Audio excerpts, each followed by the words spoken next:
साल 1540 में राजस्थान के मेवाड़ राज्य में जन्मे महाराणा प्रताप इतिहास के उन महान योद्धाओं में से एक थे जिन्होंने अपनी मातृभूमि की रक्षा के लिए अपना सर्वस्व न्यौछावर कर दिया। उनके पिता महाराणा उदय सिंह थे जिन्होंने उदयपुर शहर की स्थापना की थी। महाराणा प्रताप बचपन से ही वीर, साहसी और स्वाभिमानी थे। जब मुगल सम्राट अकबर ने पूरे भारत पर अपना प्रभुत्व स्थापित करना चाहा, तो उसने राजपूत राजाओं को अपने अधीन करने का प्रयास किया।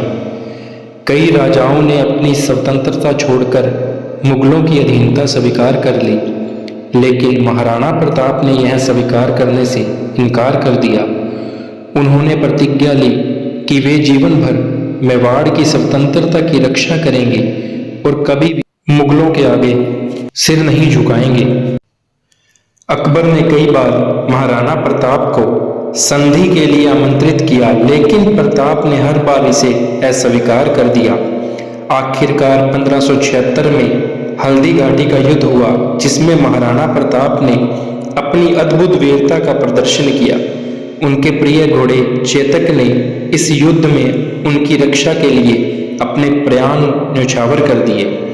हालांकि यह युद्ध प्रताप के पक्ष में नहीं रहा, लेकिन उन्होंने हार नहीं मानी और जंगलों में रहकर गुरीला युद्ध नीति अपनाई। महाराणा प्रताप ने कठिन परिस्थितियों में भी अपना संघर्ष जारी रखा। जंगलों में रहकर उन्होंने अपनी सेना को फिर से संगठित किया और धीरे धीरे मेवाड़ के कई दुर्गों को वापस जीत लिया। उनकी हिम्मत और संघर्षशीलता के कारण वे दुश्मनों के लिए एक पहेली बने रहे।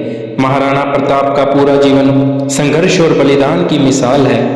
19 जनवरी 1597 को उनकी मृत्यु हो गई, लेकिन वे अपनी जीवन काल में यह साबित कर चुके थे कि स्वतंत्रता की कीमत चाहे जितनी भी चुकानी पड़े, उसे बनाए रखना सबसे बड़ा धर्म है।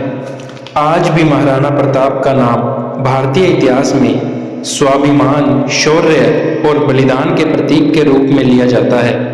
उनकी गाथा हमें सिखाती है कि स्वतंत्रता की रक्षा के लिए हर कठिनाई का सामना करना चाहिए और कभी भी अन्याय के सामने सिर नहीं झुकाना चाहिए। ऐसे थे हमारे महाराणा प्रताप।